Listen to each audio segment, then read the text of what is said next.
Alright guys, what's going on? This is Becker. Welcome back to the channel. It's a Q&A video, and if you're new here, my name's Becker. I found a few multi-million-dollar tech companies, and I play Overwatch and answer questions. That's basically all I do. I'm pretty dynamic. I'm just going to dive straight into the questions we got today. If you want to get on this, be sure to follow me on Instagram below in the description.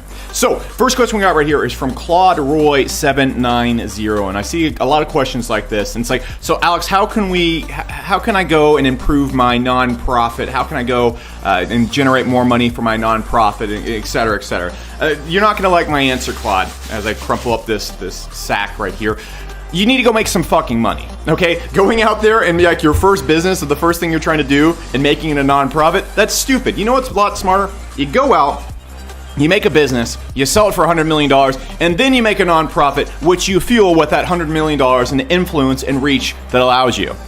If you want to make an impact on the world, that's great. I love that, but it's really fucking hard to make an impact in the world if you're broke. So stop using it as a comp bet. You know what makes a ton of impact in the world? Billionaires. Bill Gates gave away $1 billion. Fucking changed everything. Him just signing that check, that 10-second action, changed more than you working your entire life trying to go and impact the world. So if you really want to impact the world, what should you do? Make a lot of money.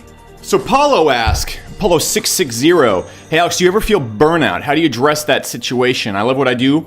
I keep focused on my business, but there's times when I feel exhausted and I do nothing. That's called being a human being, all right? You need to, for example, you know, I'm usually up at about 5 a.m. I work till about 5 o'clock every day, give or take. I usually work out around like 2 p.m. And I'll actually get into like my schedule and stuff a little bit later on. But if you're feeling burnt out and stuff, like, make sure, like, stuff is covered. Make sure stuff is done. You know, don't just be like, you know what, I'm going to go fucking get high and then just let the business burn. But you should build your way in a way that you can take a day or two off. You know, I think taking a day off every single week, that's great. You know, and maybe one day only working like 5 or 8 hours. If you're starting off right now, don't fucking use that. Don't quote me and be like, well, Becker said it's okay to take a day off and only work 5 hours. No, you need to be working 10 hours, 12 hours a day until you have a full-time income. But if your business is working, you have an income, you understand when you can leave your business and how everything's working. Getting burnt out is normal, and I suggest you should take 1 to 2 days off a week. Just do it. I mean, you got to get sleep in. You got to be able to keep yourself healthy. You cannot be operating at your best if you're not happy, rested, and excited to be there. So that's the key. All right, so Benjamin Fairborn asks a very specific question. Affiliate marketing tips, tricks, and strategies. All right, here is one, Benjamin. Go onto a webcam site called webcamchicks.com. You start up a webcam channel, and instead, you put a hot girl on the channel instead. And right when people pay you, people start viewing to see the hot chick. You push her out of the way, and you start trying to sell them affiliate stuff. Works 50% of the time. It's a wonderful tactic. If you're not going to be specific, I'm going to go off. All right, so Smith Tashu asked me, how do you talk to customers face-to-face for signing them up? Well, all right, so here's what you do, man. All right, you're going to have to get in a car, okay, and you usually have to drive to where that person is, okay? And so you go into the same building in the same room as them, and then you talk to them with their face facing yours. That's how you talk face-to-face. So Troy Vold asked a question, what do you think about using software like Automatic Email Hunter for expanding your email list? And I'm assuming for people that are here, and I've talked a lot about email marketing, actually I have an autoresponder and I built all my businesses through email marketing, so it's kind of near and dear to my heart. But this is basically a software that goes and scrapes people's emails and you're sending them emails.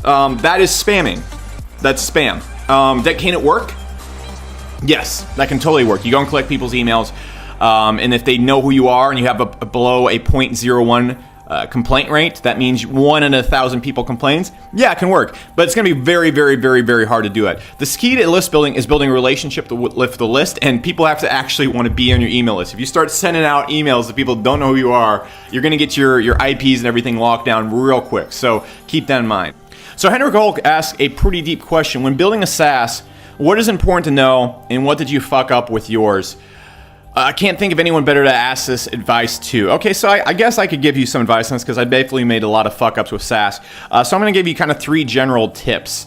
The first one is honestly start small. I see too many people try and build a big software right off the bat, and you don't have the experience managing a team, you don't have the experience really designing UIs, you don't have a lot of experience doing anything, and so it's basically like going and placing a huge bet on something that's probably not going to pay off. Go and start micro software like WordPress plugins, Shopify plugins, and just aim to get these softwares maybe to 10 to 20K a month, okay? I have about 5 softwares right now that make me about 10 to 50K a month, and cost me about $20,000 to develop around that price range. So the ROI is humongous, and in 10, 20K a month from a single software, that's phenomenal. That's a very high income right there. So go and build an income first with kind of mini SaaSes. That's my best advice, and start off with small software and plugins. The next thing I can give you is if you're going to start a big SaaS, kind of like Market Hero or Conquer, you better have another income backing you up. A lot of people try and start these companies, so you see all these SaaS owners that are basically like living in their mom's basement. Their company's worth $2 million, but they can't even afford to buy groceries. And it's just so hard to really focus on your SaaS and focus on growing your company when you don't have the income coming in. And your main role as a CEO of a SaaS company is making sure money's coming in. And so that's just one thing right there. With Market Hero and Conquer, I could afford to be extremely patient with these companies because I built up an income about $350,000 to $400,000 per month just from SourceWave doing that. So start other businesses first that are a lot more cash flow positive before you even try and do it. Final thing, just a last tip, when you're hiring developers or if you're starting a SaaS from scratch and you're like starting off in the business, you're probably going to get a developer as a partner because that's how you can get someone to work cheaply, affordably for you. A really good developer, a really good one, is going to cost you about $15,000 a month at least, and you can usually get one of those guys to sign on for like 40% of the company and stuff like that. This is just a general advice, but when you're starting a company like this, be sure to make sure that percentage is paid out and permanent after 2 years. Do not give them 40% day one because you're going to deal. There's a lot of partnerships usually when you're starting off that do not pan out, and then you're stuck with a person that has 40% of your company, and to get rid of them, you have to buy them out for X amount of dollars, which is a whole lot. And that's just something you need to get in there.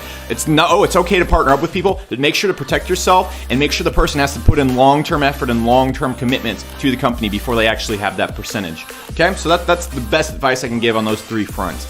The Hunter Wolf asks, what do parents think about you living in their apartment? Honestly, man, they love it. I wake up every morning, get pancakes with dad, freaking drink a margarita with mom. I'm shit-faced eating pancakes all day long. It's wonderful. You should come join sometime. Adam Awad says, how many employees does each of your companies have? I should know this, but I don't. We have a lot of contractors. We have people that kind of come in and out. And I would say about 20 people from all the companies combined work for me. Probably a little bit, maybe give or take 5 in either way. So that is the worst answer ever. I know it's awful, but honestly, we have people coming in all the time, so the number changes all the time. 2 questions. What's your recommended books for startup owners? I would do The One Thing, and I would also do Scrum if you're doing software technology or just anything, because you need to be able to manage a team. It's not something I'm strong at, and the Scrum process makes it very easy. Somebody says, how do you make small companies look big? Honestly, look at Stripe, man. They have like 30 employees. That could be completely wrong. Go Google it if you want to like freaking call me out. But I believe it's around 30 to 80 employees, and that's a semi-small company, and it's worth billions. So people can't tell. You know, you can look at Market Hero, and that's actually, we have like 10 employees. That's not a small company. But like people don't look at that, so don't even worry about it. And then finally, C King Korea says, are you a robot? I'm not a robot. I'm the God bot. Haven't you seen this sweet footage in the background of me just poning noobs? Yeah, I bet you're pretty impressed. So if you are impressed, be sure to go below and subscribe and hit the notification button so you get notified when we release one of these videos every single day. They're pretty cool. They're going to make you happy, and your life will be at least 2 times better for subscribing to my channel. You don't want to risk not getting that 2x ROI on your life happiness, okay? So go tell your friends too. That being said, this has been Becker, and I will catch you guys in the next video tomorrow. Take it easy.